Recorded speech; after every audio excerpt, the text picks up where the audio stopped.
పాపం జగన్మోహన్ రెడ్డి గారికి ఇన్ని రోజులు తాను మీ బిడ్డను అంటూ ప్రజలకు చెప్పేవాడు కానీ షర్మిల దెబ్బతో తాను కూడా విజయమ్మ బిడ్డేనన్న సంగతి ఇప్పుడు గుర్తొచ్చింది. మనకు తెలుసు, జగన్మోహన్ రెడ్డి గారు గెలిచిన తర్వాత తల్లిని చెల్లిని పక్క రాష్ట్రానికి తరిమేశారు. రాజకీయ ప్రయోజనాలు వారికి కలగకుండా ఏ విధంగా అడ్డుకున్నాడో మనందరికీ తెలిసిందే. ఇప్పుడు ఎన్నికలు దగ్గర పడుతున్నాయి. జగన్మోహన్ రెడ్డి ఓటమి ఖాయమని తెలుస్తుంది. మరో పక్క పార్టీ నేతలందరూ బయటకు వెళ్ళిపోతున్నారు. ఇప్పుడు షర్మిల అంతర్గత విషయాలను సైతం బయట పెట్టే పరిస్థితి. దీనిని తట్టుకోలేక జగన్మోహన్ రెడ్డి ఎలాగైనా సరే షర్మిలకు విరుగుడు కనిపెట్టాలని చెప్పి ప్రయత్నం చేస్తుంటే అప్పుడు కనపడింది తల్లి. మరి ఇన్ని రోజులు అసలు తల్లి ఉందన్న సంగతే జగన్మోహన్ రెడ్డి మర్చిపోయారు. ఎంతలా మర్చిపోయారంటే విజయమ్మ పుట్టినరోజుకి కనీసం శుభాకాంక్షలు కూడా చెప్పలేదు జగన్మోహన్ రెడ్డి గారు. అలాగే పార్టీ గౌరవాధ్యక్షురాలి పదవికి కూడా రాజీనామా చేయించారు. ఎందుకంటే రేపొద్దున ఏదన్నా తలనొప్పి వస్తే ఆవిడ ఏకీ మేకై కూర్చుంటుందని చెప్పి బలవంతంగా గౌరవాధ్యక్షురాలి పదవి కూడా రాజీనామా చేయించాడు.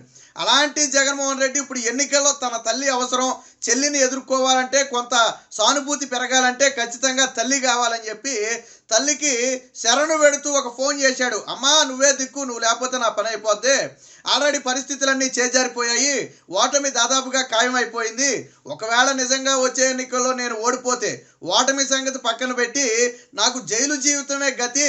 ఇలాంటి పరిస్థితుల్లో మీ కొడుకును కాపాడగలిగింది నువ్వు ఒక్కదానివేనని చెప్పి ఫోన్ చేసి 2 కన్నీళ్లు కాల్చేటప్పటికి పాపం విజయమ్మ మనసు కూడా గరిపోయింది. ఏ తల్లైనా అంతే కదా. ఇప్పుడు కొడుకు ఎంత అరాచకం చేసినా, ఎంత వేధించినా చివరికి కొడుకు కన్నీళ్లు పెట్టుకునే పరిస్థితి వస్తే ఏ తల్లి కూడా సహించలేదు.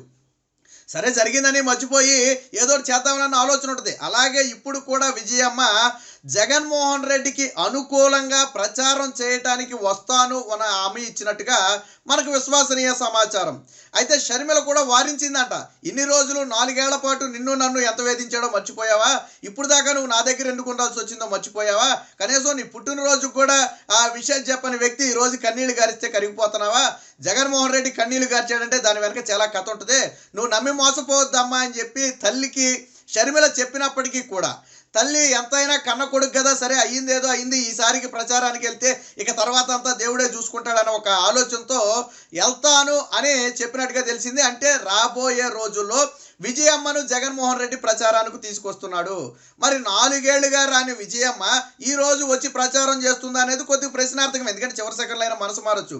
మీకు గుర్తుందో లేదో, తెలంగాణలో ఎన్నికల సమయంలో షర్మిల అరెస్టు సమయంలో కొంతమంది విలేకరులు ఏపీలో మీ కొడుకు పరిపాలన గురించి ఏం మాట్లాడతారంటే ఆ ఏపీ రాజకీయాల జోలు ఇప్పుడు మనకెందుకులే అమ్మా అని చెప్పి ఆవిడ పక్కన పెట్టింది.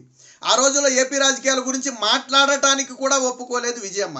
కానీ ఈరోజు జగన్మోహన్ రెడ్డి చూడండి, అందితే జుట్టు అందకపోతే కాడు.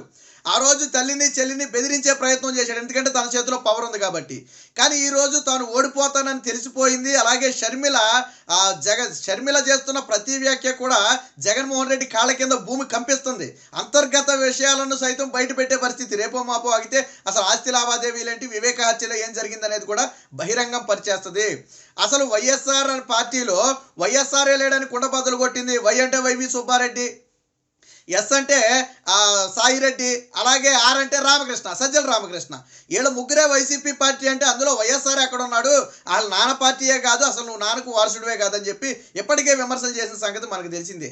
కాబట్టి జగన్మోహన్ రెడ్డి రాబోయే ఎన్నికల్లో సెంటిమెంట్ రగిల్చే ప్రయత్నం చేస్తున్నాడు.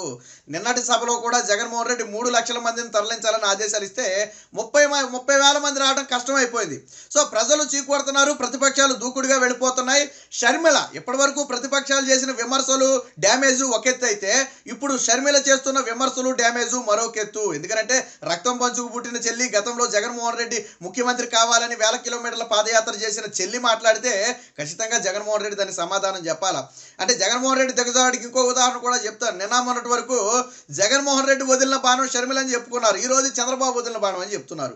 అంటే మరి ఏమాత్రం సిగ్గు లేదో నాకైతే అర్థం కాల. నిన్నటి వరకు జగన్మోహన్ రెడ్డి పార్టీ కోసం పనిచేసి జగన్మోహన్ రెడ్డిని ముఖ్యమంత్రి చేయడం కోసం రాష్ట్రం మొత్తం పాదయాత్ర చేసిన షర్మిలను ఈరోజు చంద్రబాబు వదిలిన బాణంగా జగన్మోహన్ రెడ్డి. అంటే నీచ రాజకీయాలకు ఇదే ఉదాహరణ. అవసరం తీరిన తర్వాత పక్కన వాళ్ళ మీద నెట్టేయటమే. ఆ రోజు నీ పార్టీ కోసం పనిచేసిందా లేదా, నువ్వు వదిలిన బాణం అని చెప్పుకున్నారా లేదా, మరి ఈరోజు ఎలాగ చంద్రబాబు వదిలిన బాణం అంటారు? కాబట్టి జగన్మోహన్ రెడ్డికి ఓటమి భయంతో తల్లి గుర్తొచ్చింది. ఇప్పటి వరకు పాపం తల్లి తండ్రి అనే పేర్లే గుర్తురాల. తండ్రిని కూడా మీరు గమనించండి, 2019 ఎన్నికలకు ముందు కేవలం రాజశేఖర రెడ్డి ఫోటోను దాని చుట్టూ నవరత్న పథకాలు ఉండేవి. తరువాత ఎన్నికలు దగ్గర పడిన తర్వాత రాజశేఖర రెడ్డి ఫోటోతో జగన్మోహన్ రెడ్డి ఫోటో ఉండి అప్పుడు చుట్టూ నవరత్నాలు పెట్టుకున్నారు. జగన్మోహన్ రెడ్డి గెలిచిన తర్వాత రాజశేఖర రెడ్డిని మీకేసి జగన్మోహన్ రెడ్డిని మాత్రమే పెట్టుకున్నాడు. అంటే అవసరానికి రాజశేఖర రెడ్డి కావాలి, అవసరం తీరిన తర్వాత అవసరం లేదు. మొన్న కూడా తల్లి అవసరం తీరింది కాబట్టి తల్లి అవసరం లేదు, ఇప్పుడు అవసరం వచ్చింది కాబట్టి ఎన్నికలకు జగన్మోహన్ రెడ్డికి తల్లి కావాల్సి వచ్చింది.